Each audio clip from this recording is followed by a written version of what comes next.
Any kind of cafe drink costs like 400-500 yen for like a coffee. Super cheap compared to like $7 like coffee prices here. If you want to get some and honey hair care, like I know that's been blowing up on TikTok, I think maybe like 1,300 yen. And I'm not gonna pay twice the price in America if I know I'm already going to Japan. Fly JAL, please. It's just better. Just do JAL. Hi guys, so today I'm gonna be talking about my budget that I'm gonna have for when I go to Japan in about a month. I'm so excited. I studied abroad in Japan for 3 months last year. And so because of that, I've already done all the sightseeing and going to all like the trendy food places and everything like that. I feel like this trip this time around is gonna be more about like reconnecting with Japanese friends that I made, going back to some of the places I loved going to while I was studying abroad, and just like stocking up on like things that I love. So I would say the primary thing I'm going to be doing in Japan is shopping rather than sightseeing and traveling around Japan. If you are going to Japan because like you love to shop, you love Japanese fashion, makeup, skincare, hair care,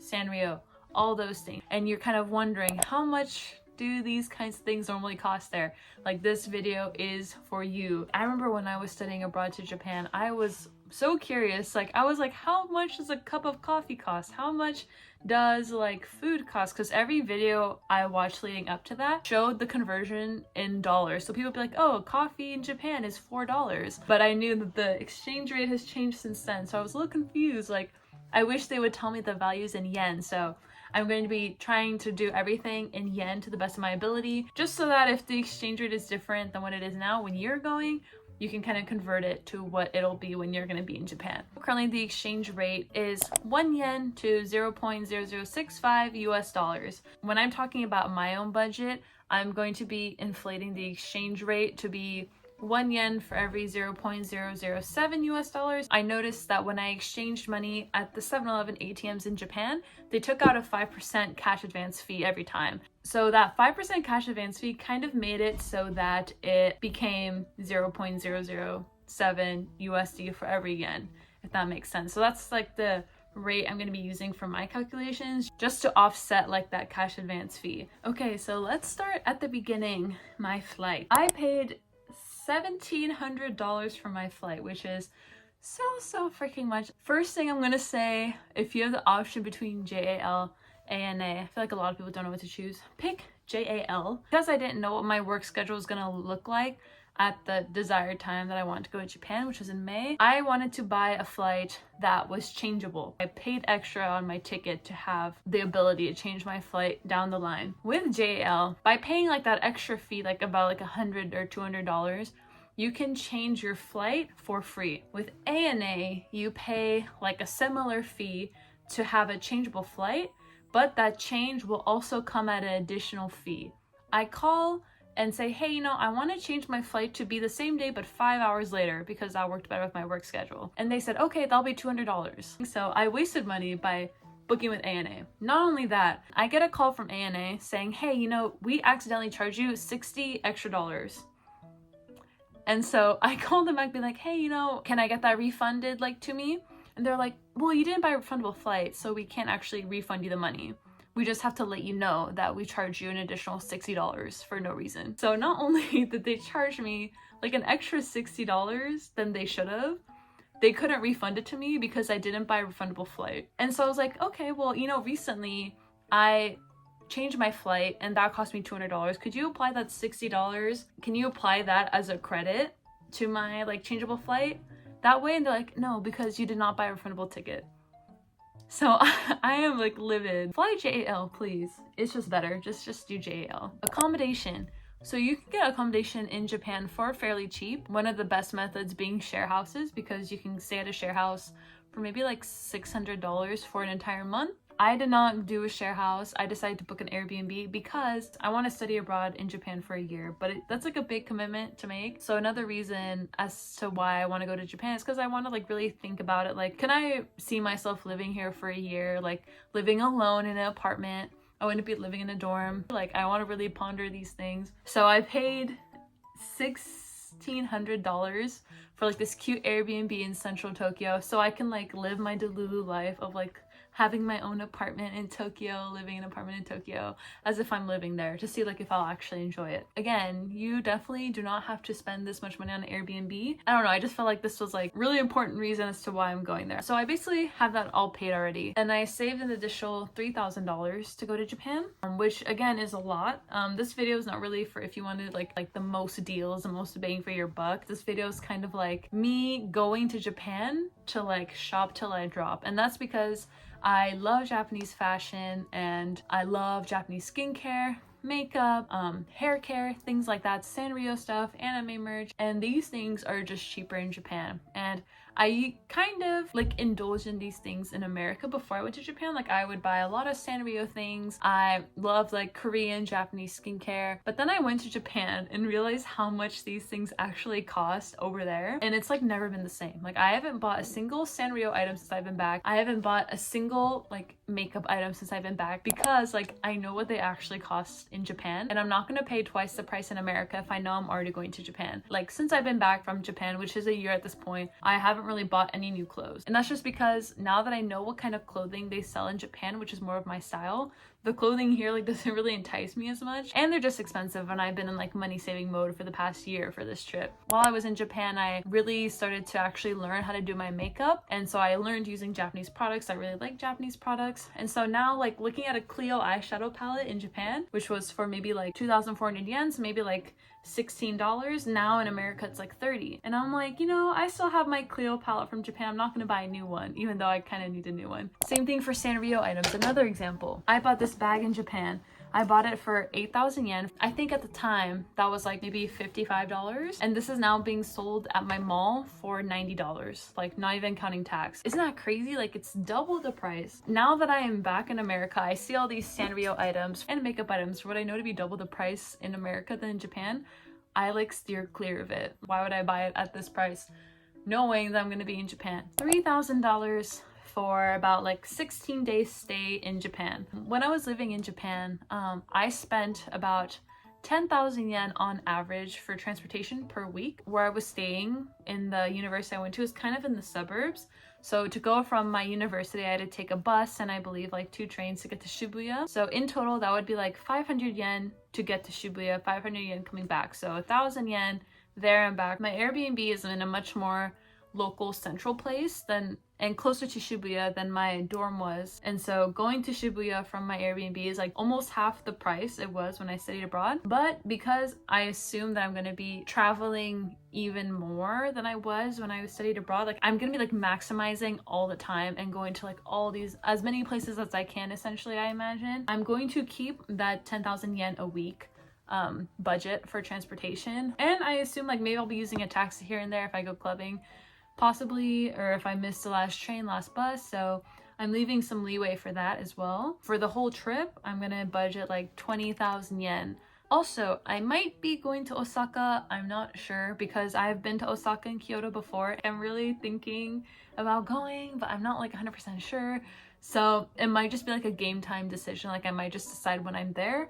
So I'm gonna set aside $500 for that, just to help me cover like Shinkansen ticket and accommodation. If you know that you're gonna go to Osaka, Kyoto, Nara, anywhere that needs a Shinkansen ride, definitely get the JR Rail Pass, because that will give you the most bang for your buck. But since I don't know if I'm gonna go for sure, I'm not gonna get the JR Rail Pass. And then food, I'm estimating about 5,000 yen per day.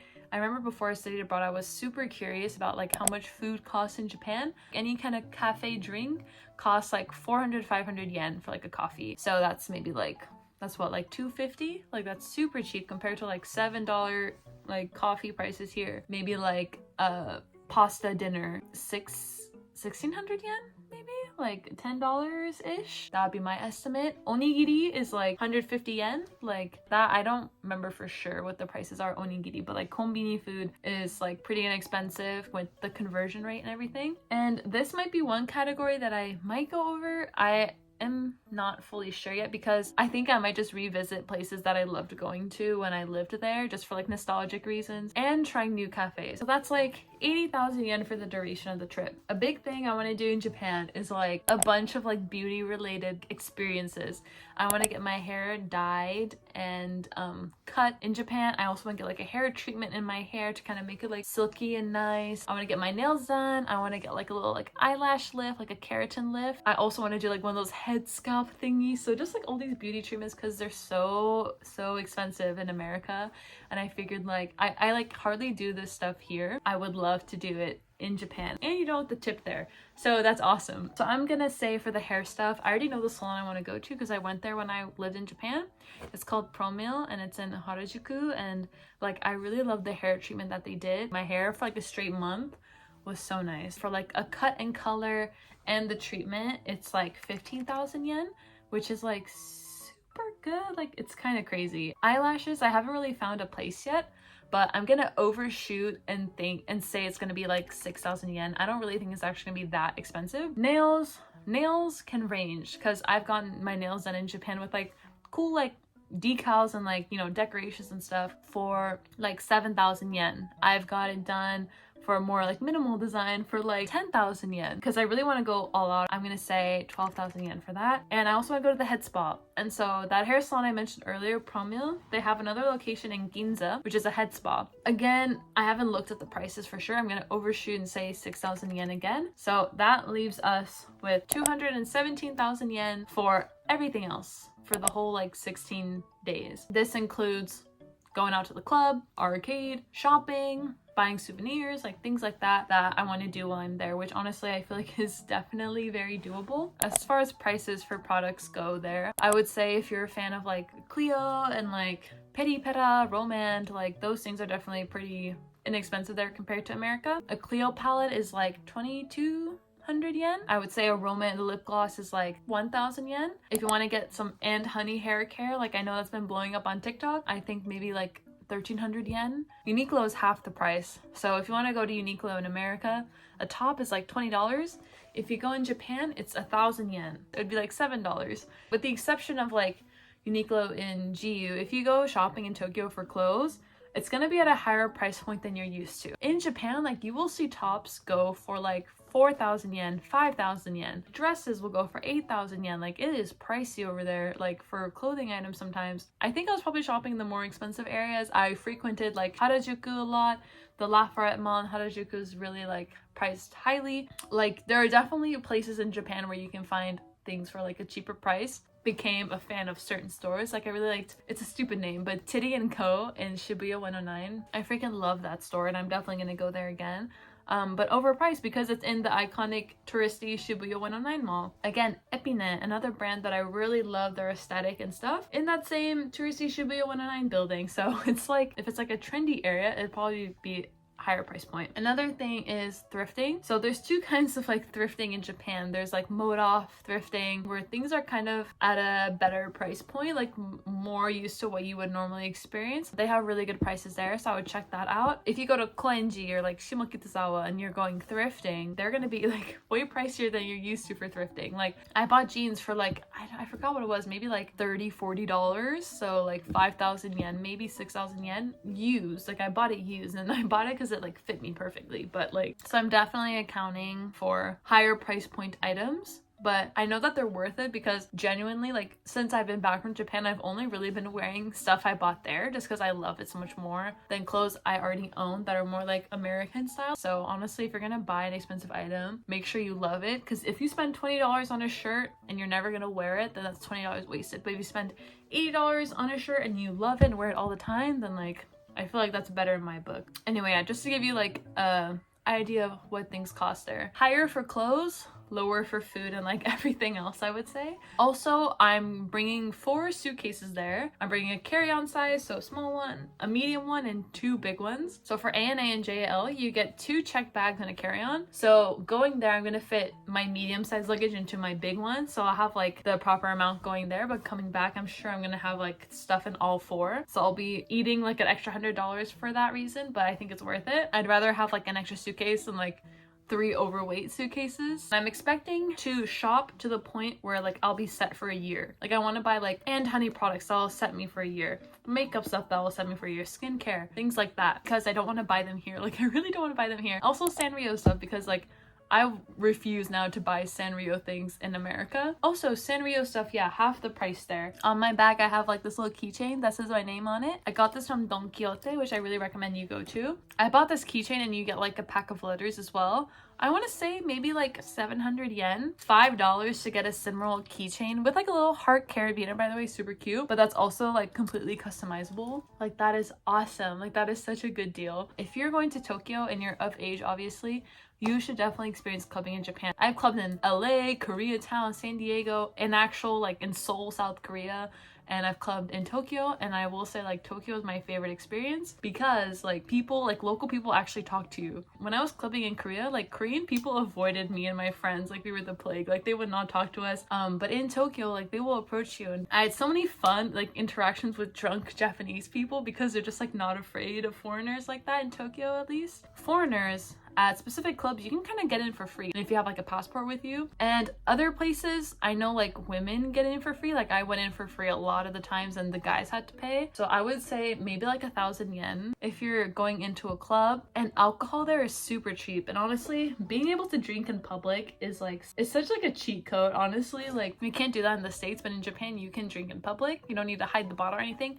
They just ask you don't drink on public transportation, so it totally makes sense. So you can go to like a konbini, a 7-Eleven, get like the cheapest alcohol you can find, chug it like literally in front of the club, and then walk in. Like that was so nice to do. And alcohol is so freaking cheap there. You can get a cup of sake, and I think it's called like 1 cup sake, for like 100, 200 yen. Like that, like it's insane. And honestly it tastes awful in my opinion, but people were like, that's the fastest and cheapest way to get tipsy, is having the 1 cup sake. What I would do, I would get soju, like a bottle of soju for like 500 yen, so that's like $3. Like it is crazy. And I would just drink that. So like you could just buy soju, drink it while you're like walking to the club, chug it there, and then go inside. Yeah, definitely clubbing is also a cheaper experience because you just ride the train there, so that's like what, like 500 yen, let's say. Spend like another 500 yen on alcohol. You get into the club for free or not. In my case, free. You go party, wait until 4 a.m. for the next train, 500 yen back home. So for a fun night of clubbing with friends, you spend like $10, which is like unheard of in America. I feel like you need to spend like $50 to have a fun night with friends, like going drinking and buying drinks and stuff. So again, is $3,000 for 16 days in Japan excessive? Yes. I am aware that it is a lot. I've been saving for a while for this, like all my paychecks have been going to this and towards living in Japan for a year that I want to hopefully do in the future. So I am splurging because I am buying things that are more expensive here that will last me for a year when I get back. So things like shampoo, trying to save money in the long run. That's what I'm telling myself. But I'm super excited to go. I hope that this kind of sheds some light on how much things cost there, especially if you love Sanrio, fashion, makeup, all that stuff. But yeah, highly recommend that you budget. I'm definitely gonna bring my budget book, like I have a physical budget book, and writing down like how much you spend at every place. Also try to show restraint. I know I'm gonna be trying to show restraint to the best of my ability. I'm hoping that I don't spend the whole $3,000 because I do want to study there for a year, and that's like really pricey. So whatever I don't spend this time around, I'm gonna put towards the next time I'll be there. I've yapped for long enough. Leave questions down below if you have any about like budgeting, how much things cost in Japan. And if you're going to Japan or planning on going to Japan, I wish you the best of luck. You're gonna have so much fun. That's gonna be it for the video. Thank you so much for watching. I'll see you on my next one. Bye.